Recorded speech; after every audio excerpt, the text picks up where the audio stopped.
Graça e paz. Hebreus capítulo 11, versículo 7. Nós estamos estudando durante esses últimos dias sobre a figura de Noé. Nós vimos uma série de coisas já. Nós vimos que no texto de 2 Timóteo, que nós vivemos um tempo de fins, é 5 para meia-noite, o nosso Senhor está às portas para vir buscar sua igreja. Amém? Amém. Maranata, Senhor, vem mesmo. Nós vimos que Noé é a figura nas Escrituras que nos ensina a lidar com períodos de julgamento.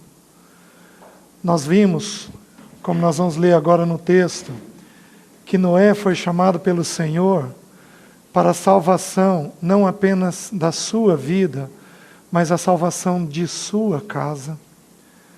Nós vimos nos últimos dias que o Senhor procura homens. O texto de Ezequiel 22, o Senhor procurou um homem que pudesse tapar o muro, que pudesse se colocar na brecha, para que ele não trouxesse julgamento, mas ele não encontrou esse homem. Nós vimos que Noé, ele tem duas características de acordo com Gênesis. A primeira, ele recebeu graça da parte do Senhor. E é impossível nós recebermos graça, como nosso irmão colocou, provisão. É impossível nós recebermos graça e não sermos imediatamente confrontados com o nosso próprio pecado, que foi o que Noé fez, dentro da realidade dele, dentro da vida dele. Ele entendeu o que era essa graça. Nós não abrimos os textos, mas em Gênesis mesmo, logo depois que Noé sai da arca, Noé edifica um altar e sacrifica animais limpos. Noé havia compreendido, como Abel, que o sacrifício tinha que ser através do sangue de um animal, diferente de Caim, que trouxe o melhor dele. Caim nos fala das obras nossas, mas Abel, assim como Noé, nos fala de um sacrifício através de um animal. Noé, digamos assim, vislumbrou a pessoa do nosso Senhor, lá nos tempos antigos. Ele teve um vislumbre da pessoa do nosso Senhor, quando ele constrói aquele altar. E especialmente nós trabalhamos nessa, talvez, a última mensagem, metade da primeira, nós trabalhamos que Noé andou com Deus. E nós então vimos que é impossível andar com Deus sem ter um relacionamento com o Espírito de Deus. O Espírito de Deus é o Deus habitando em nós. E este Espírito comunica a realidade do Pai e do Filho aos nossos corações. É o Espírito quem aplica o Evangelho dentro de nós. Nós vimos que esse Espírito, ele não pode ser recebido na sua plenitude quando não há em nós uma atitude de arrependimento. O Espírito não pode encher o que está cheio. O Espírito nos leva a um esvaziamento pessoal. Daí, meus irmãos, o Senhor promover lutas e tribulações para todos nós. Mas aqueles que querem alcançar um coração de vencedor, esses sofrerão uma educação mais rigorosa da parte do Senhor. Porque a Bíblia diz, em Apocalipse, as Escrituras nos dizem que todo o vencedor vai sentar com o Senhor Jesus no trono. Ao vencedor, dar-lhe-ei sentar-se comigo no meu trono, como eu estou sentado à destra do meu Pai. Todo vencedor vai sentar com o nosso Senhor Jesus no trono. Mas, meus queridos, não tem jeito de sermos vencedores se não recebermos educação mais rigorosa. Um príncipe, como é o nosso bendito Senhor, Ele é o príncipe da paz, Ele recebeu a educação mais rigorosa da parte do pai. Ele passou por um deserto, foi tentado pelo próprio diabo. Ele passou uma oposição, a vida toda ao lado da vida toda dele ele teve oposição. Desde que ele desceu neste mundo, a cruz foi a sombra dele. Ele não teve uma outra sombra, senão a sombra da cruz, senão um caminho de mortificação. Assim foi com o nosso Senhor, assim é com todos aqueles que desejam caminhar cheios dele, cheios da vida dele, uma vida onde nós teremos oposição durante a vida toda, porque faz parte do treinamento rigoroso do Pai conosco. Que triste é quando os irmãos não são provados. Que triste é quando os irmãos não passam lutas, não a luta derivada do pecado. Essa é 2 vezes mais triste. Mas que triste é quando caímos num comodismo espiritual e nós não somos treinados pelo nosso bendito Pai para alcançarmos um coração de vencedor. Meus queridos, Noé, por 120 anos, enfrentou oposição, construindo uma arca, dizendo que ia chover, quando nunca havia caído uma gota de chuva na terra. Subia o orvalho, mas até então nunca tinha caído água. Um louco no conceito humano, como nós somos loucos de dizer que abrimos mão desse mundo, porque o nosso Senhor está voltando. Como somos loucos a dizermos que a nossa pátria não é aqui, que nós aspiramos uma outra pátria. Meus queridos, como Noé tem a nos ensinar uma vida caminhando com o Espírito. Nós vimos que esse Espírito é, da parte de Deus, Espírito da verdade. E nós vimos que, se nós queremos andar no Espírito, as verdades serão estabelecidas no nosso coração, tanto a verdade de quem Jesus é, porque Jesus é a verdade encarnada. Ele é tudo aquilo que precisamos saber sobre a vida. Tudo aquilo que você precisa saber sobre a vida é encontrada em Jesus. Ele é a referência nossa, o modelo nosso. Ele é aquele em quem nós vamos nos espelhar. Nós vimos também isso, mas nós vimos que à medida que nós nos aproximamos desta verdade encarnada, luz é lançada sobre nós de quem nós somos, da nossa verdade. E aí então o Espírito começa, de forma muito dócil, muito gentil, a trabalhar o nosso coração. Tudo isso nós vimos. Mas eu quero continuar com os irmãos, e se o Senhor permitir, um pouquinho antes do final da mensagem, se o Senhor permitir, eu vou abrir algumas coisas sobre a mulher e os filhos de Noé. Se o Senhor permitir, mas eu quero continuar no encargo que eu tenho. Qual é o encargo? O encargo de termos uma vida no Espírito, andando no Espírito, caminhando no Espírito. Eu quero mostrar mais algumas coisas sobre isso. Hebreus 11:7 diz assim: pela fé, Noé, divinamente instruído acerca de acontecimentos que ainda não se viam, e sendo temente a Deus, aparelhou uma arca para a salvação de sua casa, pela qual condenou o mundo e se tornou herdeiro da justiça que vem pela fé. Vamos ter mais uma palavra de oração. Espírito Santo de Deus, visita o teu povo reunido nesse lugar. Visita-nos. Senhor, tenha primazia nos nossos corações. Senhor, visita-nos. Esvazia-nos daquilo que somos. E enche-nos com a tua própria vida. Limpa-nos, como o Senhor limpou a terra na época de Noé. Limpa-nos por dentro. tirando tudo aquilo que não é em conformidade com a tua vontade. E, Senhor, enche-nos de Ti. Senhor, que ao terminarmos nesse fim de semana, o Teu Espírito encontre corações esvaziados. Que o Senhor possa encher esses corações e fazer o que o Senhor deseja com cada um deles. Faz isso, nós clamamos, em nome de Jesus. Amém. Meus queridos, Noé aparelhou uma arca para a salvação sua e da sua casa. Deus não chama pessoas apenas. Deus chama famílias. O desejo de Deus é que famílias sejam salvas. Esse é o desejo do coração de Deus.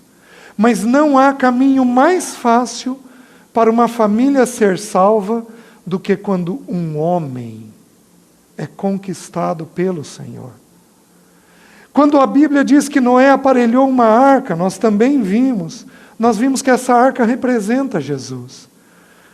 2 Tessalonicenses 1,10 diz que Jesus é aquele que nos livra da ira vindoura. Então, o que livrou Noé e a sua casa da ira que foi derramada através da chuva? A pessoa de Cristo. Então, aquela caixa ou aquela arca representa a bendita pessoa do nosso Senhor. Uma porta que representa Cristo. Ele é a porta. Uma janela que dava em cima da arca, que representa a maneira pela qual nosso Senhor viveu toda a sua vida, o tempo todo olhando as coisas do alto. Então, o que significa aparelhar uma arca para a salvação sua e de sua casa? O que é aparelhar esta arca? Significa derramar a visão de Cristo dentro da nossa casa. Cristo sendo tudo em todos. Cristo numa compra, Cristo numa viagem, Cristo na escolha de um curso, Cristo na escolha de um namorado, uma namorada, Cristo numa decisão financeira, Cristo numa decisão de amizade, Cristo na minha boca, eu falo da maneira dele, eu calo da maneira dele. O que é aparelhar uma arca para a salvação sua e de sua casa? É colocar Cristo em tudo da vida. Cristo, como diz Colossenses 3,11, Ele anseia por ser tudo em todos. Ele é tudo em todos, mas Ele anseia alcançar isso plenamente no nosso próprio coração, onde tudo na nossa vida é submetido ao governo dEle, é submetido ao modelo dEle, à referência dEle, onde tudo passa por Cristo. O que é um homem aparelhar uma arca para a salvação sua e de sua casa? É em todas as coisas olharmos a pessoa de Cristo. Tudo passa pelo crivo de Cristo. Cristo está nisso? Eu faço. Cristo não está nisso? Eu não faço. Isso é dúbio, eu não sei se Cristo está ou não. Eu paro e eu espero até ter clareza se Cristo está naquilo ou não.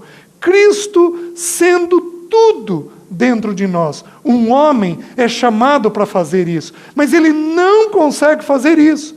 Nenhum de nós,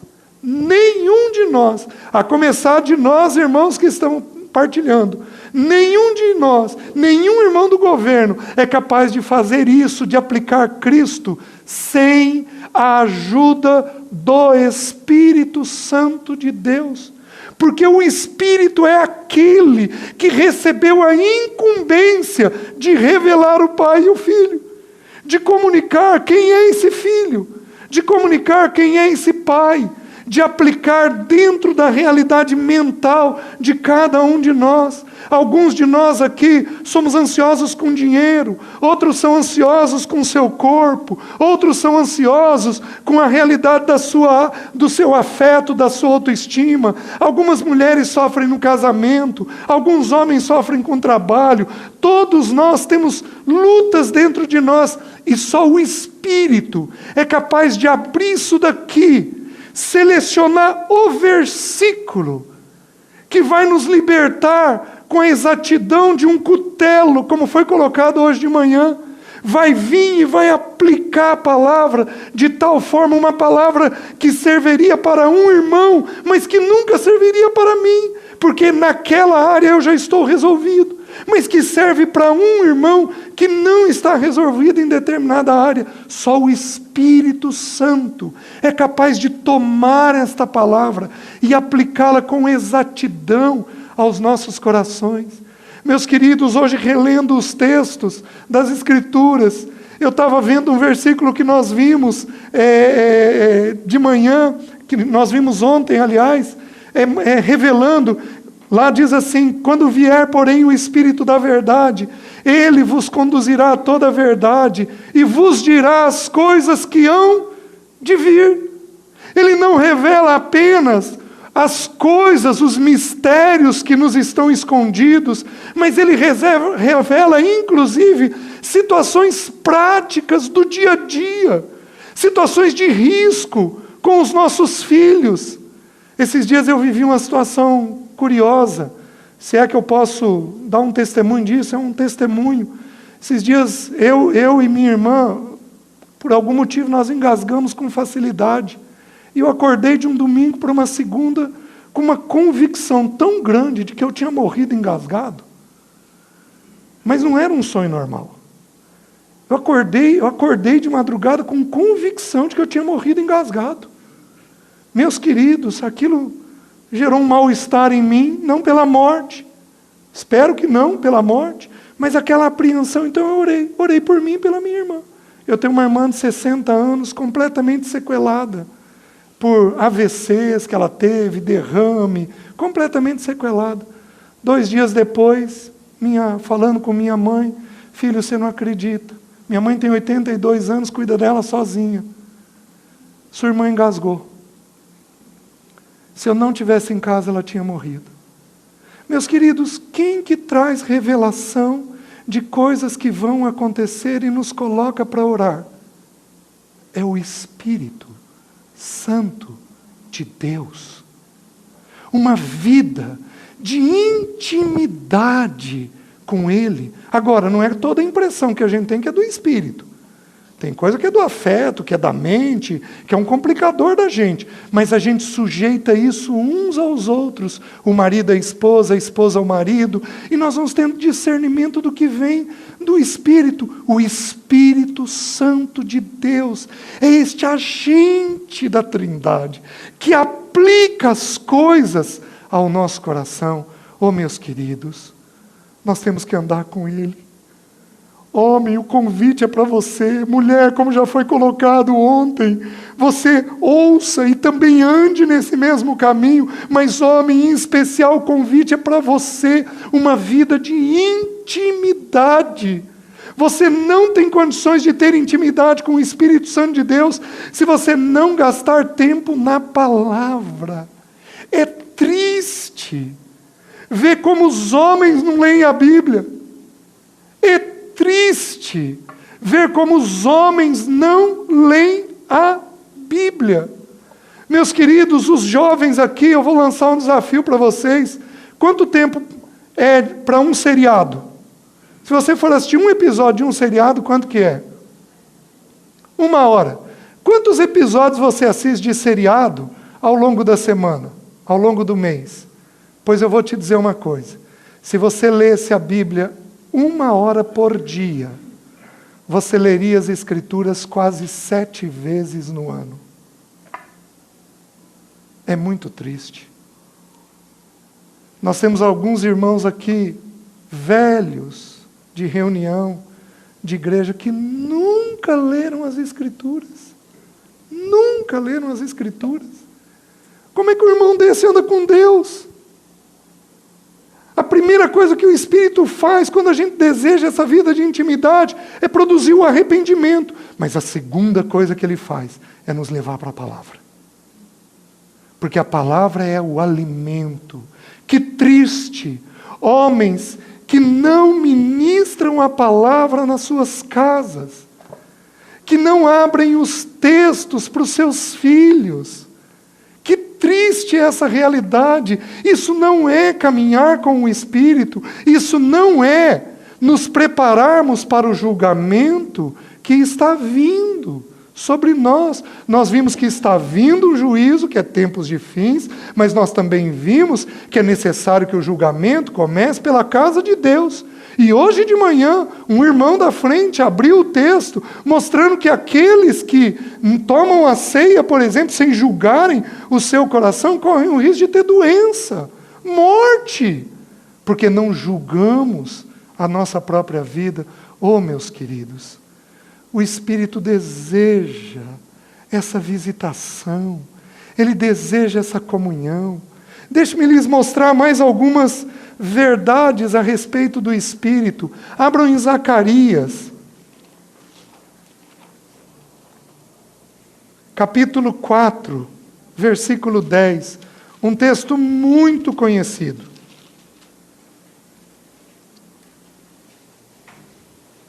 Diz assim as Escrituras. Desculpa, versículo 6. Prosseguiu ele e me disse... Zacarias 4, 6.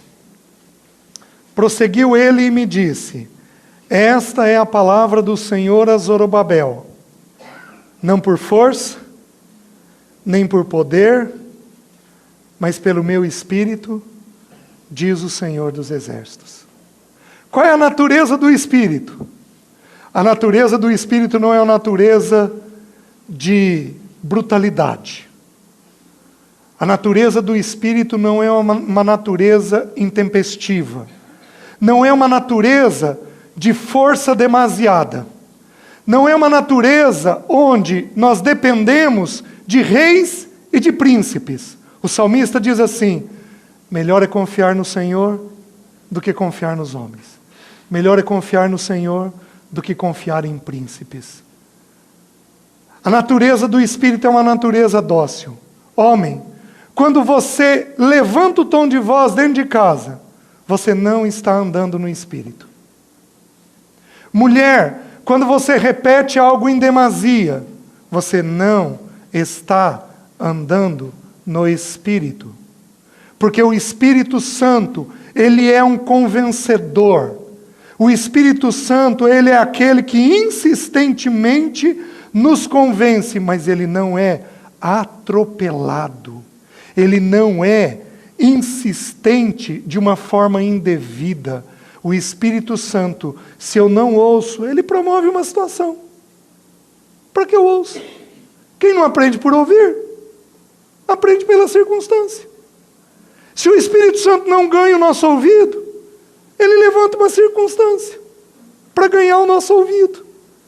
Mas ele não tem aquele espírito exagerado, grave, duro. Ele não tem.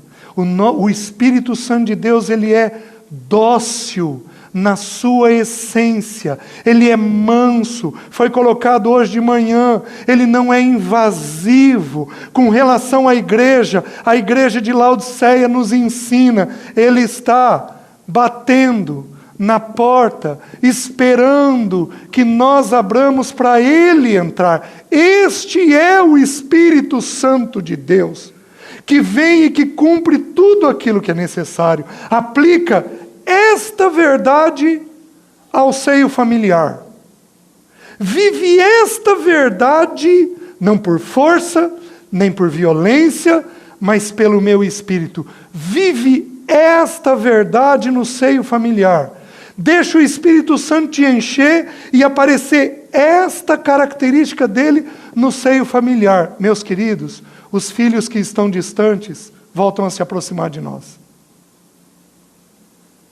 Porque nós nos tornamos mansos. Quem que não gosta de uma pessoa mansa? Possivelmente nós vamos ter aqui, na reunião, um ou outro homem, uma outra mulher com espírito manso, com espírito leve, agradável. Quem que não tem prazer de estar com uma pessoa dessa? Mas pega uma pessoa sisuda, dura, intranquila, agitada, essas pessoas afastam. O Espírito Santo não é assim. O Espírito Santo, ele tem esse perfil dócil dentro dele. Presta atenção, mulher, vou dar uma palavra para você. Me acha um versículo na mulher de Ló, que ela insistiu com Ló com alguma coisa. Desculpem, com Noé. Que ela insistiu com Noé com alguma coisa. Me acha em um versículo em que ela tem insistido. Porque assim como Noé andava com Deus, a mulher dele muito possivelmente andava com Deus. Me pega um versículo em que essa mãe, ao longo daqueles 120 anos, teve que insistir com um dos seus filhos, teve que ser duro com um dos seus filhos. Quando a gente é cheio do Espírito, o Espírito Santo nos convence de uma verdade. Quem convence é Ele e não nós. Quem convence é Ele e não nós. Então, ao invés de insistirmos na fala, nós dobramos os joelhos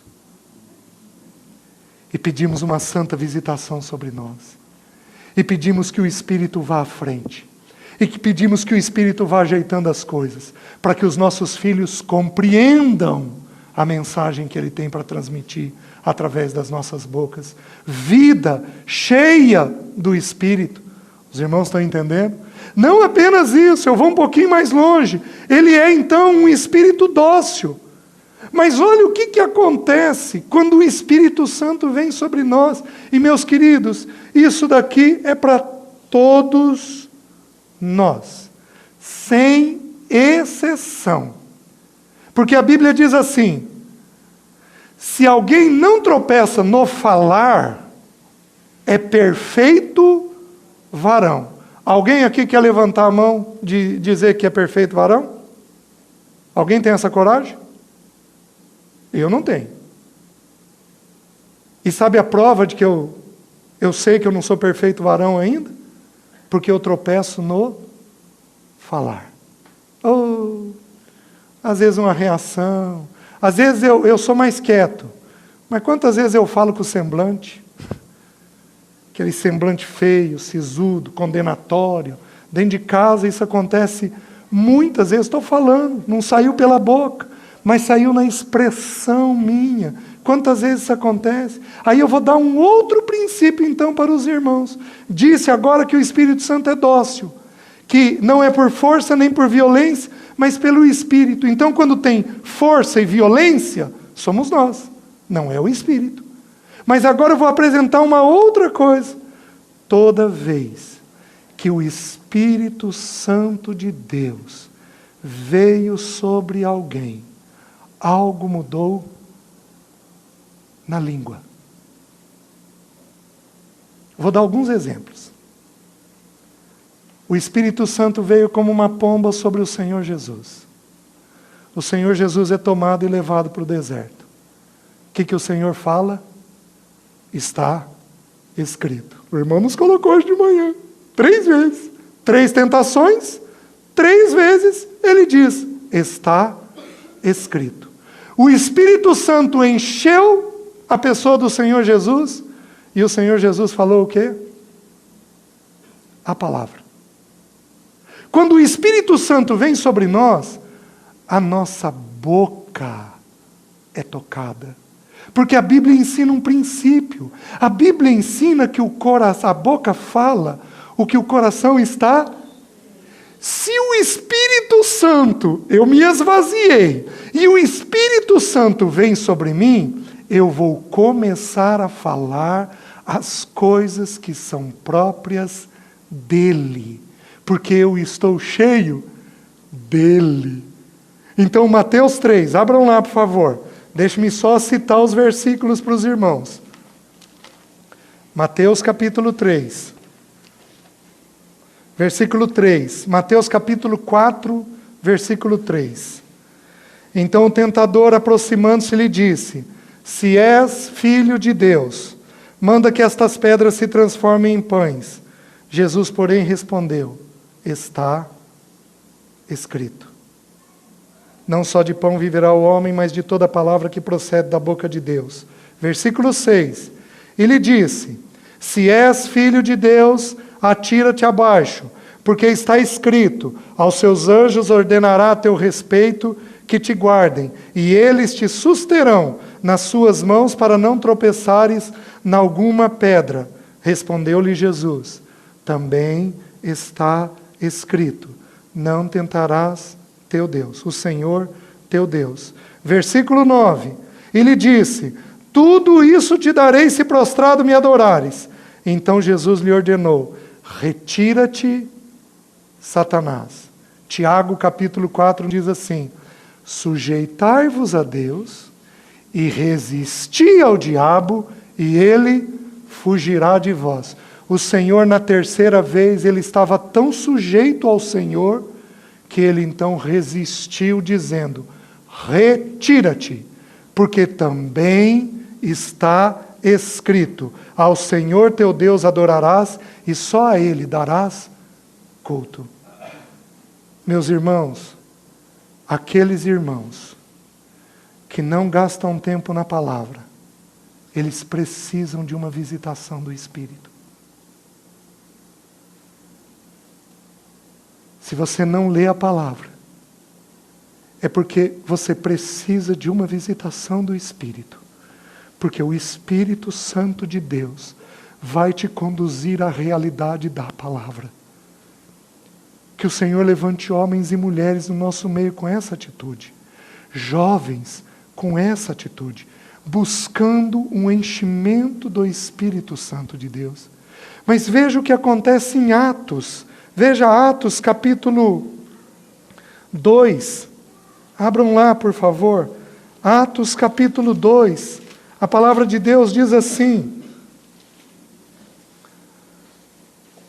eles estavam, o Senhor havia ressuscitado, havia subido aos céus, havia 10 dias, e eles estavam 10 dias no templo buscando ao Senhor. 10 dias. 10 dias de oração.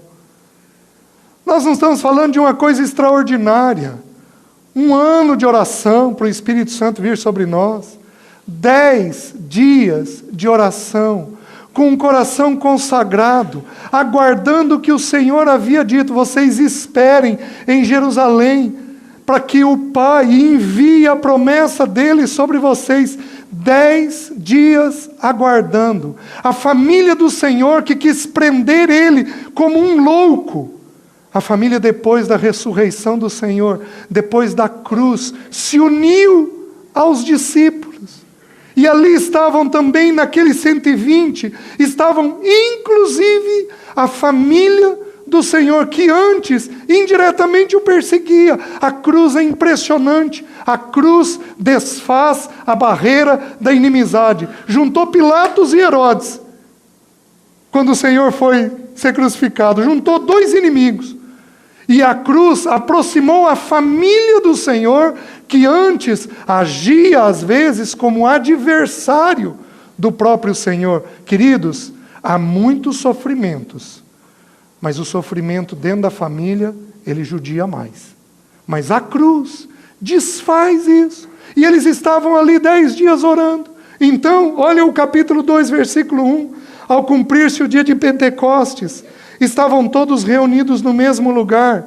De repente, veio do céu um som, como de um vento impetuoso. Guarde isso. Veio do céu um som, como de um vento impetuoso, e encheu toda a casa onde estavam assentados, e apareceram distribuídas entre eles línguas, como de fogo, e pousou uma sobre cada um deles.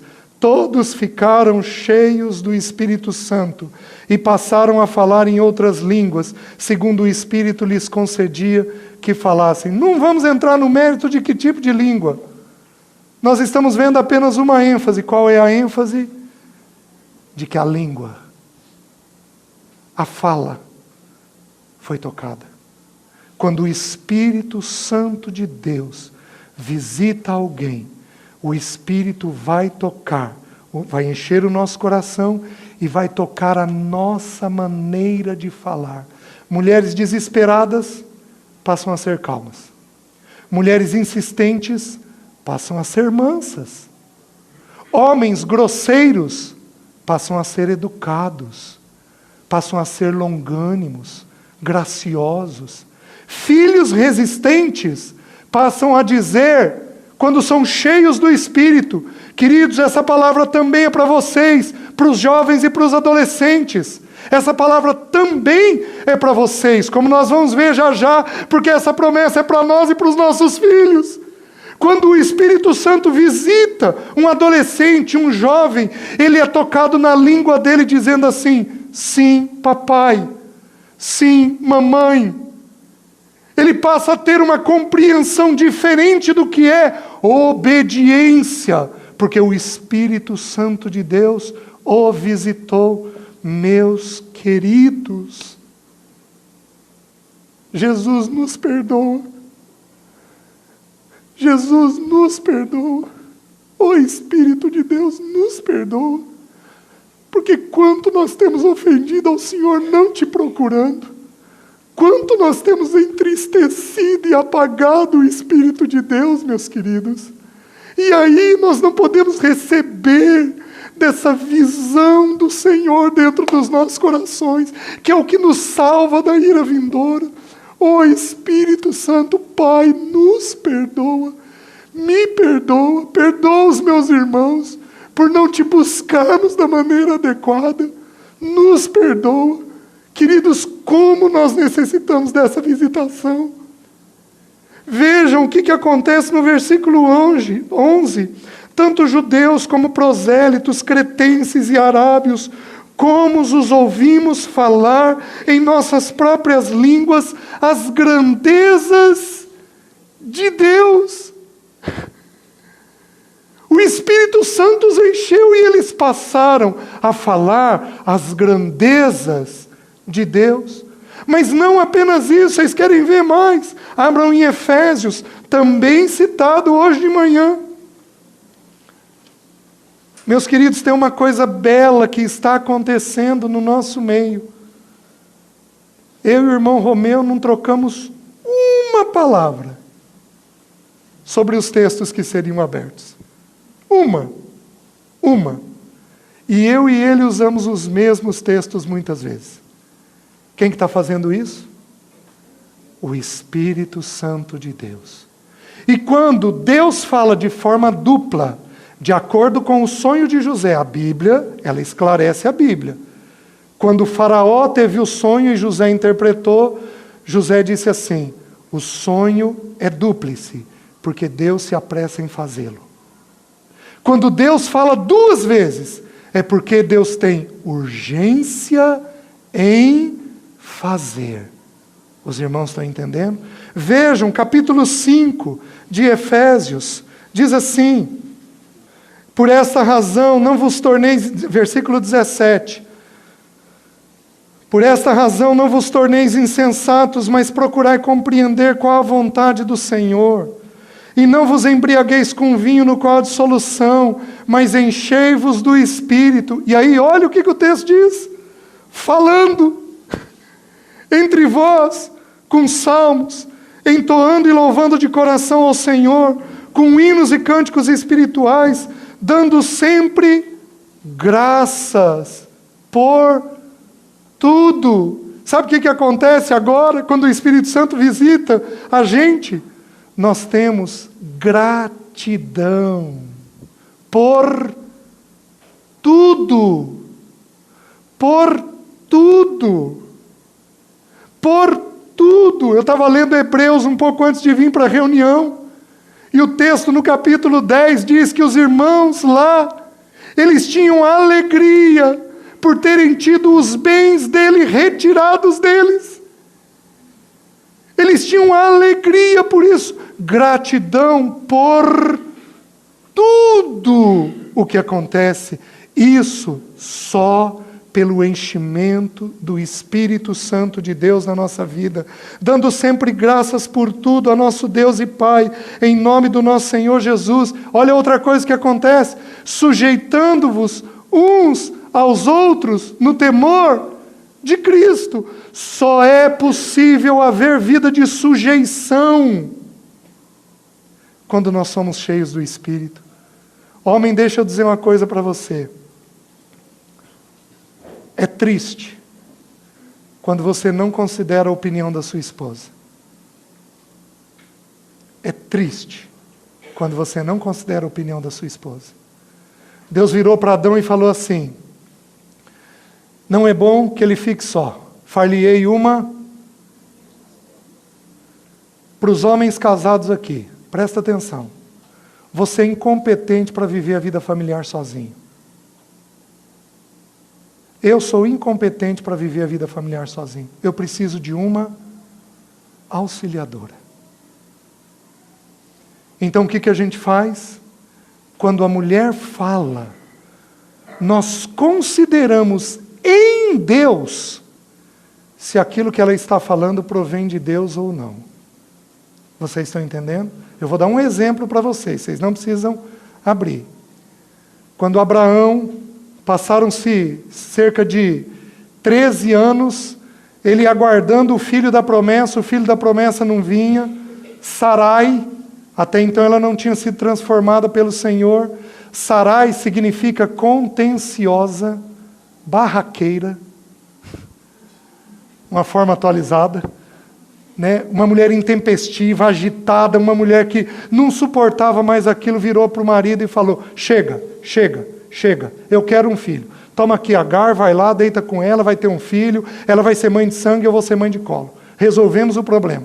E o texto diz que foi Abraão e anuiu ao conselho dela. Mas depois de alguns anos, dali nasce Ismael. Depois de alguns anos, o Senhor visita aquele casal e muda o nome deles. Muda de Abrão para Abraão. E muda de Sarai para Sara, que significa agora princesa. Sabe qual é a principal característica de uma princesa? Ela é discreta. Ela não aparece. Que é um pouco do que nós vamos encontrar na mulher de Noé. Ela simplesmente não aparece. E aí, agora, o Ismael maior, e nasceu o filho dela, Isaque, e aí, como é natural numa família, o mais velho zombou do mais novo, como toda casa acontece, né? Os irmãos brincam entre si, os mais novos sofrem muito com isso, né? Porque os mais velhos tiram um sarro lascado, assim como os mais velhos sofrem com os mais novos, porque os mais novos são um macaquinho, eles querem imitar em tudo, né? E aí tem essa disputa, aquilo fere o coração de Sara. Ela vira para Abraão e diz assim: Abraão, despede essa mulher e seu filho, porque esse menino não vai ser herdeiro junto com meu filho, não.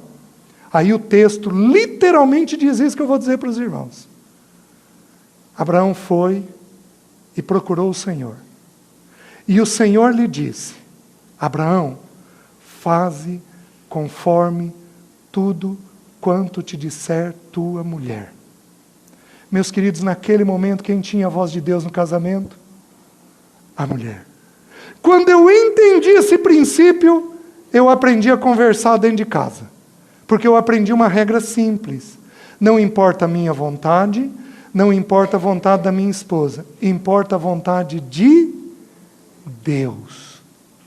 Minha esposa, as mulheres têm o papel de falarem o que elas estão vendo. E cabe a nós discernirmos diante de Deus se o que elas estão falando provém ou não do Senhor. Homens, eu vou fazer um parênteses e vou dar uma palavra de exortação para vocês. Eu aconselho muito. Mas possivelmente uma das coisas que eu mais vejo de sofrimento dentro do meu aconselhamento, do trabalho de aconselhamento, é quando um homem não deu ouvido para sua esposa no que concerne a um filho. E aí, quando o homem vem para tentar resolver o problema, o filho já caminhou alguns anos dentro daquele problema. A mulher sinalizou e o homem simplesmente rejeitou o que ela disse. Meus queridos, isso é uma dor única nos homens. Tem poucas dores que fazem os homens sofrerem e chorarem.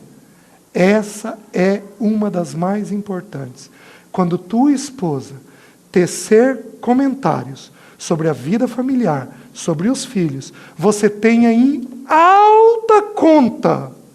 E você sujeite isto em oração. Porque quando nós somos cheios do Espírito, nós nos sujeitamos uns aos outros. Os irmãos estão entendendo? Então o Espírito ele vem e toca a nossa fala. Agora, tem um exemplo que é curioso nas Escrituras. Sobre o enchimento do Espírito. O apóstolo Paulo. Porque o apóstolo Paulo, nós não temos nenhuma descrição do enchimento do Espírito. Nós temos apenas ele cheio do Espírito. Nós temos, quando Ananias ora por ele, eu entendo que num processo divino do Espírito Santo, o Espírito Santo arranca as escamas dos olhos de Paulo. Só que Paulo levanta da cama e no dia seguinte, o que ele está falando? O que ele está fazendo? Pregando o Evangelho. A língua dele tocada novamente, e ele agora falando das grandezas de Deus. Oh, meus queridos, é assim que é a vida do Espírito. Deixe-me dar um outro texto, voltemos a Atos, capítulo 3, capítulo 2, desculpem, versículo 37. Ouvindo eles estas coisas, compungiu-se-lhes o coração e perguntaram a Pedro e aos demais apóstolos: que faremos, irmãos? Respondeu-lhe Pedro: arrependei-vos. O arrependimento sempre ligado ao batismo do Espírito. Batismo de arrependimento, batismo do Espírito. Respondeu-lhes Pedro: arrependei-vos, e cada um de vós seja batizado em nome de Jesus Cristo, para a remissão de vossos pecados, e recebereis o dom do Espírito Santo. Só que preste atenção. Pois para vós outros é a promessa, e para vossos filhos. Homem, presta atenção. Não existe herança maior do que a herança de uma vida cheia do Espírito para os seus filhos.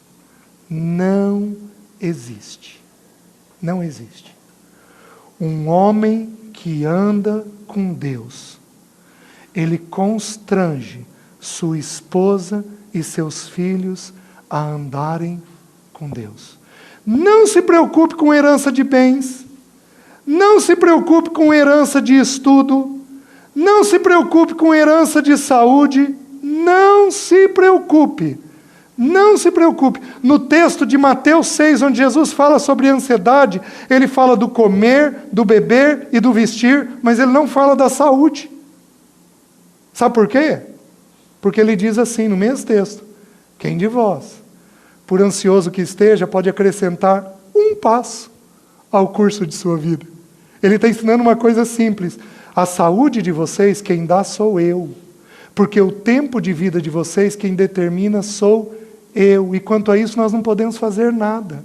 Então o Senhor Jesus, ele alerta do que é para preocupar e do que não é para preocupar. Saúde de filho é uma coisa que a gente não preocupa em extremo. A gente cuida, obviamente, da saúde do filho, mas a gente não preocupa, porque o Pai é quem determinou o tempo de vida de cada um dos nossos filhos. Esta promessa do Espírito é para nós e para os nossos filhos. Os filhos que vêm, pais cheios do Espírito, andando na palavra, cantando, salmodiando, segundo os salmos, sujeitos um ao outro. Queridos, não tem filho que não ame esses pais. Pais, deixe-me dizer uma coisa para vocês.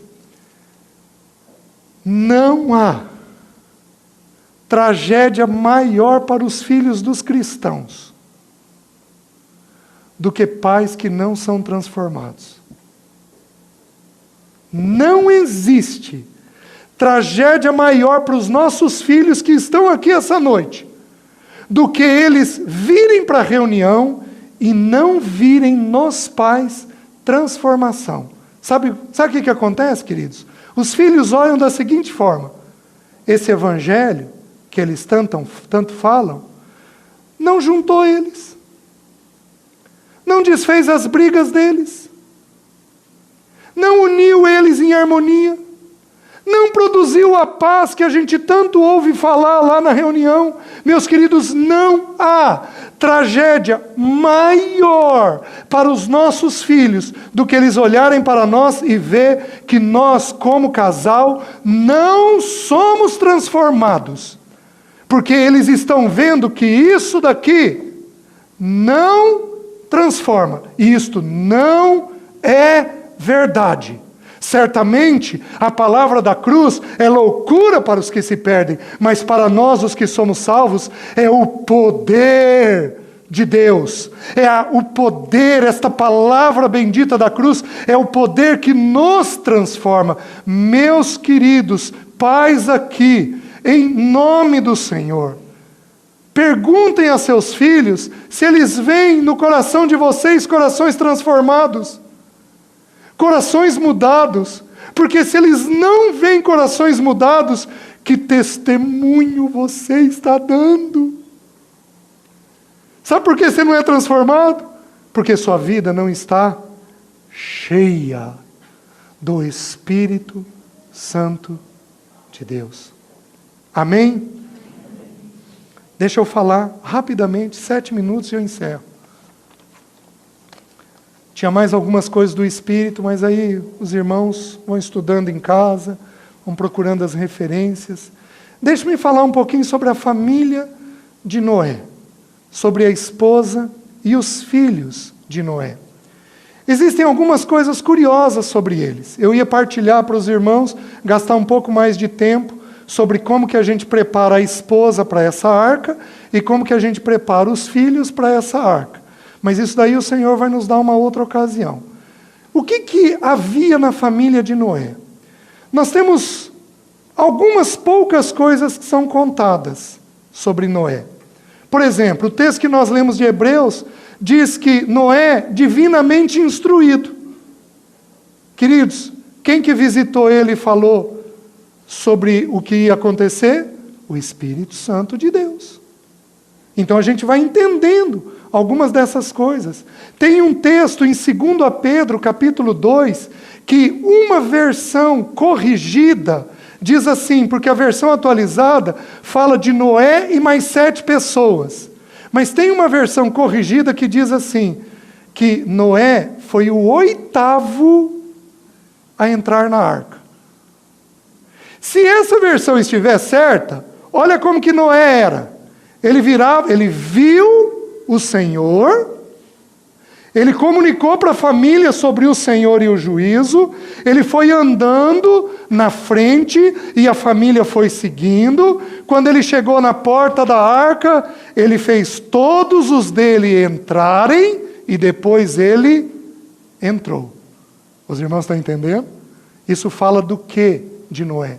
Fala do zelo, fala do pastoreio, fala do cuidado, fala da provisão de um homem que foi provido pela graça de Deus, fazendo com que todos entrassem dentro daquela pessoa de Cristo. Oh, queridos, que figura linda! Se isto for a verdade, é uma versão que traz dessa forma. Ele era o 8º a ter entrado dentro da arca. Que figura linda! O que mais a Bíblia nos conta? A Bíblia não fala o nome da mulher de Noé.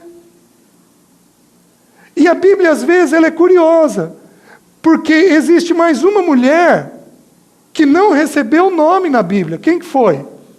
A mulher de Ló.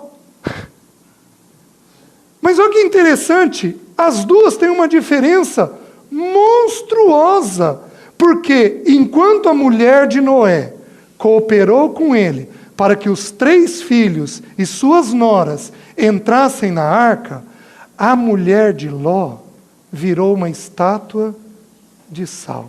Meus queridos, Jesus diz assim: se o sal vier a ser insípido, para nada mais presta, senão para ser pisado pelos homens. Eu tenho uma impressão, vocês me ouçam com reservas, eu tenho uma impressão de que ela era uma irmã, mas uma irmã mundana.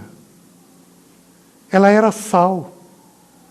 E Jesus falou assim: vós sois o sal. Só que ela se tornou mundana. Como é que eu sei que ela se tornou mundana? Porque ela olhou para trás. Ela olhou para ver o que ela estava perdendo. As coisas que ela estava abandonando. E uma mulher mundana produziu que tipo de filha? Que tragédia. As 2 meninas dela tomaram a cara do mundo e se deitaram com o seu pai. Deram uma bebedeira para ele. Cada uma noite foi lá, se deitou com seu pai e gestou um filho do próprio pai, e esses 2 filhos se tornaram 2 grandes inimigos da nação de Israel. Uma mulher mundana fez isso. Por que ela não tinha nome? Porque a cara dela era o mundo. Ela não tem nome, ela não tem destaque nenhum. Quantas vezes a Bíblia traz nomes? Por exemplo, Ana, Abigail.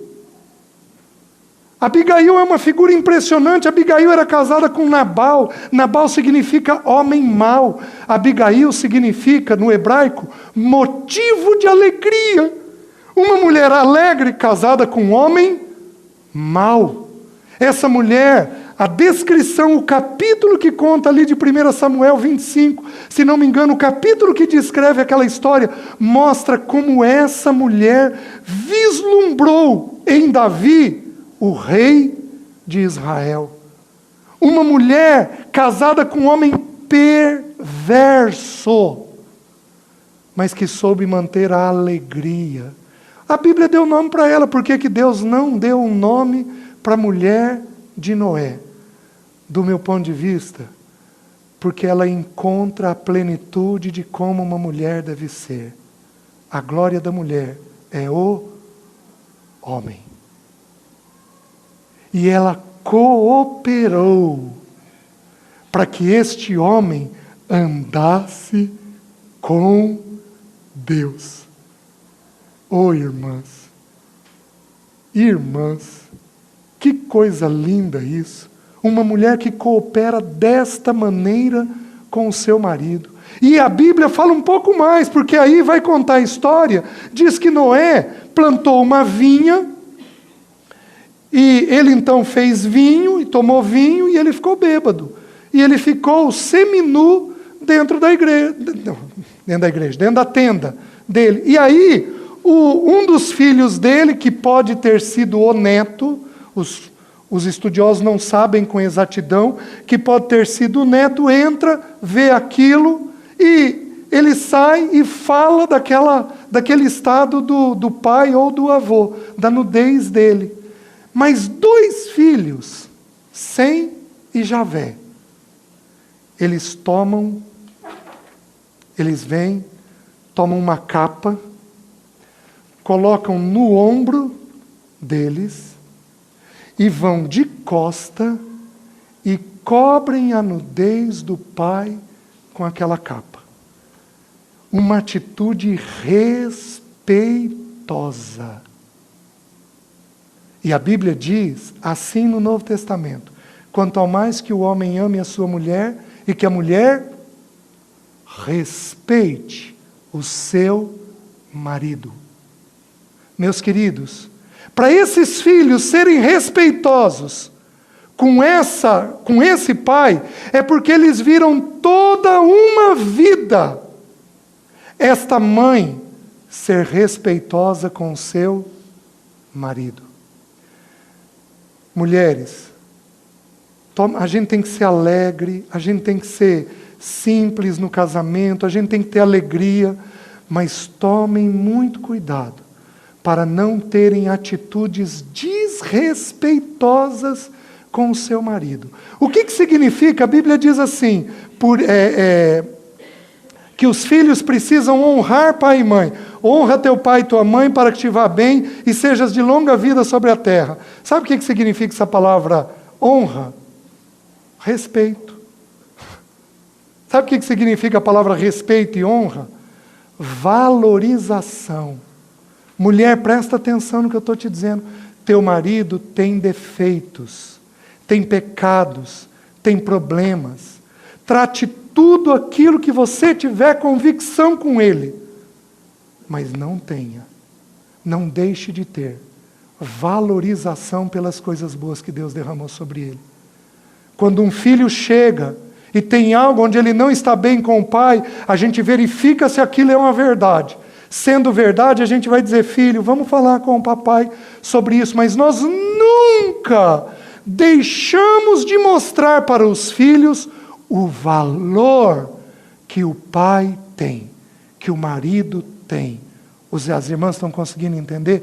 Uma mulher que conseguiu produzir essas atitudes numa família. Agora, é óbvio que para ela ter respeitado Noé com certeza amou ela. Os irmãos estão conseguindo entender? Uma família cheia da visitação de Deus. A Bíblia diz que o sacerdote, ele trazia nos ombros e no peito pedras. Ele trazia, na estola sacerdotal, ele trazia 12 pedras no peito, cada pedra representando uma nação de Israel, uma tribo de Israel. Então, estas pedras vinham no peito, por quê? Porque o sacerdote tinha que amar aquelas 12 tribos. Mas não apenas isso, trazia também no ombro 6 pedras de um lado, 6 pedras de outro. 12 pedras no ombro, representando a nação de Israel. As 12 tribos de Israel. Por que no ombro? A Bíblia nos diz que a gente sustenta no ombro. Mas a Bíblia diz uma coisa na família de Noé. É a primeira vez que a palavra ombro aparece na Bíblia. Diz que eles cobriram a nudez do pai. Porque uma casa tem que cobrir o pecado das pessoas. Uma casa não é para ficar destacando o pecado das pessoas. A Bíblia diz que o amor cobre multidão de pecados. Uma mãe precisa ensinar os seus filhos a cobrir multidão de pecados. Uma mãe tem que morder a língua com seriedade, pedir uma visitação do Espírito Santo de Deus, para que ela não fique destacando o pecado das pessoas. Porque a Bíblia diz que quando eu multiplico o pecado, o amor esfria. Quando uma mãe destaca o pecado das pessoas na cabeça dos filhos, o que ela vai colher? Vai colher corações frios nos seus filhos. Os irmãos estão entendendo? A esposa de Noé nos ensina tudo isso. Quem fez isso com ela? Noé, mediante a visitação do Espírito Santo de Deus. Amém? Vamos curvar nossas cabeças. Espírito Santo de Deus, nós já te pedimos perdão. Espírito Santo, nos toma pela mão e nos esvazia. esvazia os nossos corações, para que o Senhor possa nos encher.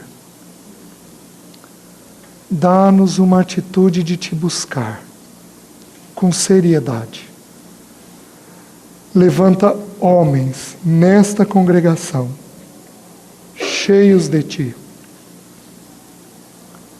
Levanta lares transformados. Levanta mulheres cheios de ti, para que o teu nome seja glorificado. Ajuda-nos na nossa falta de fé. Ajuda-nos, para que o Senhor seja glorificado nas nossas vidas. Em nome de Jesus. Amém.